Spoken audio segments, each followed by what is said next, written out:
আসন্ন বাজেটে সরকারি কর্মকর্তা কর্মচারীদের জন্য সুখবর বাস্তবায়ন হতে পারে নবম পে স্কেল। সরকারের আসন্ন ২০২৬ থেকে ২৭ অর্থবছরের বাজেটে সরকারি কর্মকর্তা কর্মচারীদের জন্য দীর্ঘ প্রতীক্ষিত নবম জাতীয় পে স্কেল ঘোষণার জোরালো সম্ভাবনা তৈরি হয়েছে। অর্থ মন্ত্রণালয় ইতোমধ্যে প্রস্তাবিত বাজেটের একটি খসড়া প্রস্তুত করেছে, যা প্রধানমন্ত্রীর সাথে চূড়ান্ত বৈঠকের পর অনুমোদিত হতে পারে।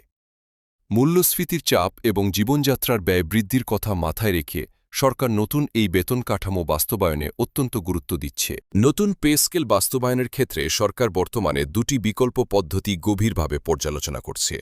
প্রথমটি হল ৩ বছরের দীর্ঘমেয়াদী পরিকল্পনা। এই পদ্ধতিতে বেতন ও ভাতাগুলো পূর্ণাঙ্গভাবে কার্যকর করতে ৩ বছর সময় নেওয়া হবে। আরেকটা ২ অর্থ বছরের দ্রুত পরিকল্পনা। পরবর্তী ২ অর্থ বছরের মধ্যে ধাপে ধাপে পুরো পে স্কেল বাস্তবায়ন করা। খসড়া প্রস্তাবনা অনুযায়ী প্রথম বিকল্পটি গৃহীত হলে আগামী অর্থ বছরেই প্রস্তাবিত মূল বেতনের ৫০% বৃদ্ধি করা হতে পারে। মূল বেতনের বাকি অংশ পরবর্তী বছরে এবং বাড়ি ভাড়া ও অন্যান্য আনুষঙ্গিক ভাতাগুলো তৃতীয় বছরে ২ ধাপে প্রদান করা হবে। নবম পে স্কেলে দশম গ্রেডে বেতন কত আসবে? আগে যেটা জানতে হবে, সরকার কয় ধাপে এটা করছে। আজকে আমরা জানব দশম গ্রেডে বেতন কত টাকা আসতে পারে। জানা যাচ্ছে বেসিকের ৫০% দিয়ে সরকার শুরু করতে পারে। সুতরাং এটাকে মাথায় রেখে আমরা হিসাব করব। ধরেন দশম গ্রেডে আপনি নতুন জয়েন করেছেন, তাহলে মূল বেসিক ১৬,০০০ টাকা। বাসা ভাড়া ৪০ থেকে ৪৫%। চিকিৎসা ভাতা ১,৫০০ টাকা। টিফিন ভাতা ২০০ টাকা।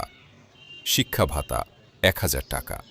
বেসিকের ৫০% বৃদ্ধি ধরে জুলাই ২০২৬ হতে দশম গ্রেডের বেতন যত হতে পারে। মূল বেতন হবে ১৬,০০০ প্লাস ৮,০০০ সমান ২৪,০০০ টাকা। কারণ বেসিকের ৫০% ৮,০০০ টাকা। বাসা ভাড়া হবে ৯,৬০০ টাকা, বেসিকের ৪০% ধরে।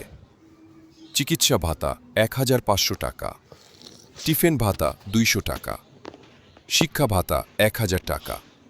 সর্বমোট দশম গ্রেডে বেতন আসতে পারে ৩৬,৩০০ টাকার কাছাকাছি। নবম পে স্কেল ও পূর্ণাঙ্গ বেসিকের দাবিতে উত্তাল সরকারি কর্মচারী মহল। মে মাস জুড়ে নতুন কর্মসূচি ঘোষণা, তাই আশা করছি সরকার পে স্কেল এবার দিচ্ছে।